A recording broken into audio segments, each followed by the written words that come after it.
Olá, bom dia, irmãos, graça e paz, tudo bem com vocês? Esse domingo, graças a Deus, despertamos para louvar ao nosso Deus, bendizer o seu santo e eterno nome. E mês de maio é conhecido entre nós, Igreja Presbiteriana, e também outras igrejas, como o mês da família. E eu gostaria de, nessa manhã, trazer uma abordagem sobre família. Gostaria de falar sobre família, trazer assim uma reflexão e poder, nesse momento também, não esquecer esse tema tão importante. Muitas coisas têm sido esquecidas durante esse período de pandemia e nós não podemos deixar de falar desse tema que é tão essencial para a manutenção da igreja. Ok? Então, que Deus abençoe você. Nós vamos ler o texto sagrado de Malaquias, capítulo 2, versículo de número 10. Não temos nós todos o mesmo Pai? Não nos criou o mesmo Deus? Por que seremos desleais uns para com os outros, profanando a aliança de nossos pais? Judá tem sido desleal e abominação se tem cometido em Israel e em Jerusalém, porque Judá profanou o santuário do Senhor, o qual ele ama, e se casou com a adoradora de deuses estranhos. O Senhor eliminará das tendas de Jacó o homem que fizer tal, seja quem for, e o que apresenta ofertas ao Senhor dos Exércitos. Ainda fazeis isto: cobris o altar do Senhor de lágrimas, de choro e de gemidos, de sorte que ele já não olha para a oferta, nem a aceita com prazer da vossa mão. E perguntais: por quê? Porque o Senhor foi testemunha da aliança entre ti e a mulher da tua mocidade, com a qual tu foste desleal, sendo ela a tua companheira e a mulher da tua aliança. Não fez o Senhor mesmo que havendo nele um pouco de espírito? E por que somente um? Ele buscava a descendência que prometera, portanto, cuidai de vós mesmos e ninguém seja infiel para com a mulher da sua mocidade. Porque o Senhor dos Exércitos, o Deus de Israel, diz que odeia o repúdio e também aquele que cobre de violência as suas vestes, diz o Senhor dos Exércitos. Portanto, cuidai de vós mesmos e não sejais infiéis. Vamos falar de família, né? Por que é importante falar de família? Por que é tão importante que falemos desse tema tão relevante, principalmente para a igreja, né? A resposta é simples: porque a família ela é a base de qualquer sociedade. A família ela é fundamental para o bom funcionamento das instituições, sejam elas políticas, educacionais e principalmente a instituição chamada igreja. Então, por essa razão é que é importante a gente falar de família, porque a família ela é a base de qualquer sociedade. As instituições só funcionam corretamente uma vez que as famílias estiverem bem estruturadas. E qual o nosso fundamento para falarmos de família? Qual a base? Que tipo de material usamos para falarmos de família? Bom, para nós cristãos, não há outro material, não há outro livro, não há outro registro além das escrituras sagradas. Para nós, a Bíblia ela é o padrão de fé, ela é a regra de fé e é a palavra de Deus infalível para nós. E a própria Escritura nos diz que Deus criou a família. Mas Ele não só criou a família, mas na própria Escritura ela também nos ensina como Deus nos instrui a andar em família e como essa família deve viver para glorificar ao nome de Deus. Por exemplo, Efésios, no capítulo 5, nós temos a orientação de Deus acerca do papel da mulher Depois nós temos orientação acerca do papel do homem. E depois nós temos orientação, já no capítulo 6 de Efésios, acerca do papel dos filhos. Em 1 Pedro também, no capítulo 3, as Escrituras também nos revelam um pouco dessa ideia de Deus orientando homem e mulher como ambos devem viver para promover a glória do nome do Senhor. Então, na Escritura, nós podemos aprender que a família ela existe para o louvor do nome do Senhor. Não existe para outra coisa. Não é só um ajuntamento qualquer. A família não serve simplesmente para o exercício mútuo das nossas necessidades. Ela existe essencialmente para promover a glória de Deus nessa terra.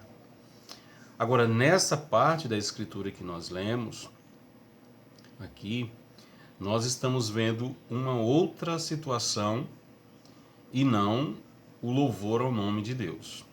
Nós estamos vendo uma nação sendo repreendida porque deixaram de cumprir com os mandamentos de Deus, com a aliança do Senhor. E aqui está um pecado muito grave. E o pecado sempre tenta destruir aquilo que Deus reconstrói. O pecado, na verdade, é um afastamento total de Deus. É não viver para Deus. É se deliciar em você mesmo. É querer o culto para você mesmo. É sentir atração por você mesmo. É se deleitar naquilo que você deseja, gosta, ama. Isso é pecado contra Deus. Quando você sai de Deus, se afasta de Deus. Então é querer viver para a sua glória e não para a glória de Deus. Obviamente, para nós podermos falar de família, se faz necessário primeiro falar de casais. E há um mal muito frequente, principalmente nesse nosso tempo, nas relações conjugais. O divórcio, por exemplo, está sendo uma coisa muito frequente, muito constante. Casais se separam por motivos banais, simplesmente porque a pessoa possuía pensamentos diferentes, comportamentos diferentes, ideias, estruturas diferentes. Muitos estão até banalizando o próprio divórcio, estão até romantizando o divórcio, né? Infelizmente. Então, para a gente poder falar de família, se faz necessário falar de casais. E para falar de casais, obviamente a gente fala de divórcio, e quando falamos de divórcio, entra o tema infidelidade conjugal. E na verdade é sobre essa reflexão que eu quero falar com vocês hoje, sobre as consequências da infidelidade conjugal. O texto nos diz, o texto que nós lemos, por exemplo, nos diz no verso 10: não temos nós todos o mesmo Pai, não nos criou o mesmo Deus, por que seremos desleais uns para com os outros, profanando a aliança de nossos pais? Para começarmos a refletir nesse texto, é importante mencionar para os irmãos que qualquer pecado que nós cometemos, qualquer afastamento de Deus, qualquer afronta nossa com relação a Deus, tem sua origem em uma única ideia. Quando nós compreendemos Deus erroneamente, quando nós não compreendemos Deus da forma como Ele é descrito na sua palavra, ou quando nós não aceitamos isso, e a palavra de Deus está lá descrevendo Ele assim como Ele é. E muitas vezes nós não aceitamos a maneira como a Escritura descreve esse ser de Deus, seus atributos, sua personalidade. E então concebemos uma outra ideia errada acerca de Deus. Montamos um Deus diferente, estruturamos um Deus diferente, isso passa, na verdade, a ser até idolatria. Então, a origem de nossos pecados, desse afastamento de Deus, está exatamente na concepção errônea de Deus. Quando eu entendo Deus de forma errada, quando eu não aceito a maneira como ele está descrito na Escritura, isso desemboca certamente em pecado. No livro de Malaquias, nós vemos, por exemplo, que a nação de Israel nessa época é uma época logo após o cativeiro e eles estão duvidando do amor de Deus. Eles chegaram na terra, mas eles não viram aquelas promessas que foram prometidas antes do cativeiro se cumprirem. Então, por essa razão, eles começam a duvidar de Deus agora. Versículo 2 do capítulo 1. Eu vos tenho amado, diz o Senhor, mas vós dizeis, em que nos tem amado? Vejam, aqui está a dúvida deles. Deus garante que ama essa nação, todavia eles não acreditam nesse amor, né, de Deus, nesse amor que os elegeu. E aí o Senhor diz, não foi Esaú, irmão de Jacó, disse o Senhor, todavia amei a Jacó. Eles duvidam desse amor de Deus, mas eles, ao longo de todo o livro, eles vão duvidando desse caráter de Deus, desse caráter amoroso, e duvidam também da sua justiça. O verso 17 do capítulo 2 diz assim, enfadais o Senhor com vossas palavras e ainda dizeis, em que o enfadamos? Nisto que pensais, qualquer que faz o mal passa por bom aos olhos do Senhor, e deles é que ele se agrada. Ou, onde está o Deus da justiça? O Deus do juízo, aliás. Vejam que eles não só duvidavam do amor de Deus, do amor eletivo de Deus, que tinha escolhido eles como nação, mas também eles duvidavam da sua justiça, porque ao sair do cativeiro, eles ainda estavam passando por uma série de provações. O Messias, aquele que viria para trazer a libertação, ainda não havia chegado, e parece que aquelas promessas tinham ficado simplesmente no passado. Então, por essa razão, eles duvidam desse caráter de justiça de Deus, do seu caráter de amor, e isso desemboca, então, nas práticas pecaminosas que vão ser descritas no livro do profeta Malaquias. Pois bem, por conta disso, então, nós podemos então entender que a infidelidade conjugal afeta a adoração do crente. A infidelidade conjugal afeta a adoração do crente. Isso está bem claro no versículo de número 11 a 12, pois ele diz assim, Judá tem sido desleal e abominação se tem cometido em Israel e em Jerusalém, porque Judá profanou o santuário do Senhor, o qual ele ama, e se casou com a adoradora de Deus estranho. O Senhor eliminará das tendas de Jacó o homem que fizer tal, seja quem for, e o que apresenta ofertas ao Senhor dos exércitos.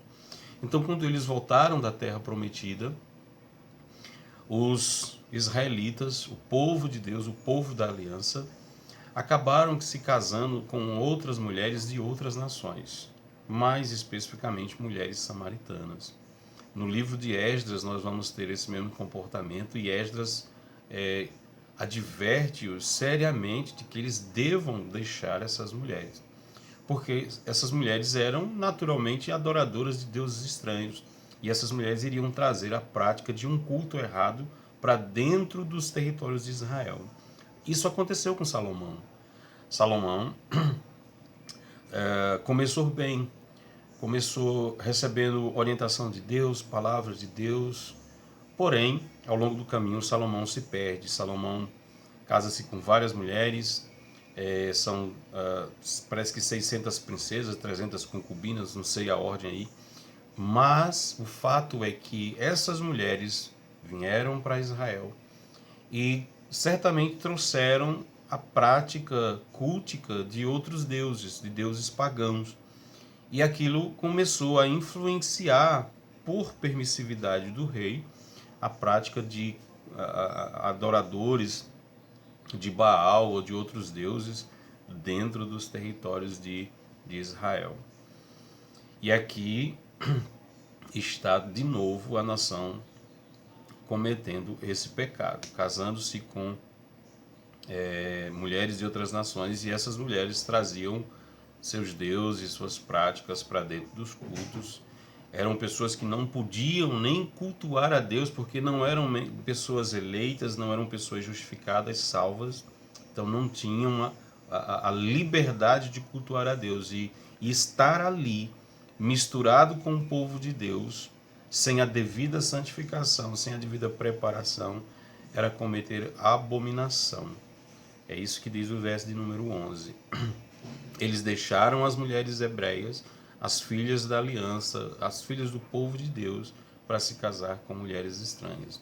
Muitos homens aderem a isso, né? Deixam irmãs, pessoas da igreja, até se separam de suas esposas crentes e vão juntar-se às filhas de Belial, vão juntar-se às filhas das trevas e profanando, e vice-versa, mulheres também fazem isso, e vice-versa. Isso interrompe, isso afeta diretamente o nosso culto a Deus. Percebam vocês, na primeira carta de Pedro, capítulo 3, versículo de número 7.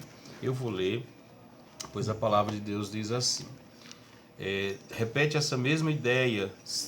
Se os homens não atentarem para um comportamento justo, piedoso diante de Deus, as suas orações podem ser interrompidas, impedidas. Verso 7 do capítulo 3 de 1 Pedro. Maridos, vós igualmente vivei a vida comum do lar, com discernimento e tendo consideração para com a vossa mulher como parte mais frágil. Tratai-a com dignidade, porque sois juntamente herdeiros da mesma graça de vida, para que não se interrompam as vossas orações. Então, a orientação de Pedro é que os homens devam viver uma vida comum do lar, com discernimento, tratando bem a sua esposa, cuidando bem da sua esposa, para que as suas orações não sejam interrompidas. Ora, o que seriam essas orações interrompidas?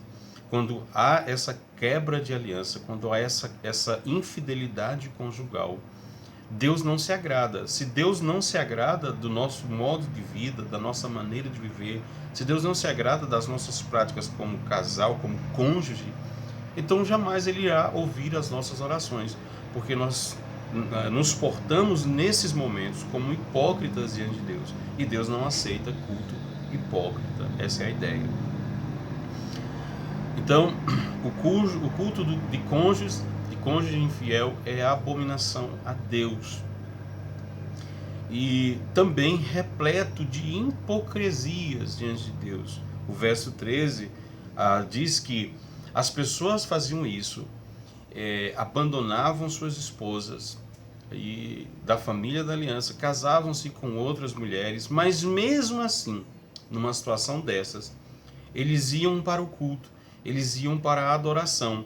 E o verso 3 diz assim: e ainda fazeis isso, cobris o altar do Senhor de lágrimas, de choro, de gemidos, de sorte que ele já não olha para a vossa oferta, nem a aceita com prazer da vossa mão. Um culto repleto de hipocrisia. Eles cometiam esses pecados, mas eles iam à casa de Deus, ao templo, para a adoração. E eles choravam, eles derramavam suas lágrimas, eles gemiam, eles levavam ofertas. Porém, eram rejeitados por Deus nesse ato hipócrita. Então, a infidelidade conjugal afeta diretamente a nossa adoração a Deus, nossa relação com o Senhor. Em segundo lugar, a infidelidade com o cônjuge é deslealdade também a Deus. Não é só a pessoa com a qual nós estamos vivendo, mas é uma infidelidade a Deus, porque no momento da nossa aliança, no momento em que nós fizemos ali contraímos laços matrimoniais com o nosso cônjuge, nós invocamos a Deus. Foi invocado a Deus para aquela reunião solene. O verso de número 14 diz assim: e perguntais por quê? Ou seja, por que Deus não não nos ouve, não aceita a nossa adoração, não nos recebe, não recebe nossas ofertas. Por quê? Verso 14 responde: porque o Senhor foi testemunha da aliança entre ti e a mulher da tua mocidade, com a qual tu foste desleal, sendo ela a tua companheira e a mulher da tua aliança. No momento do nosso casamento, nós fizemos uma aliança também com Deus. Deus foi invocado, se fez presente naquele ato matrimonial e selou aquele momento. Nós fizemos votos, nós fizemos juramentos diante de Deus.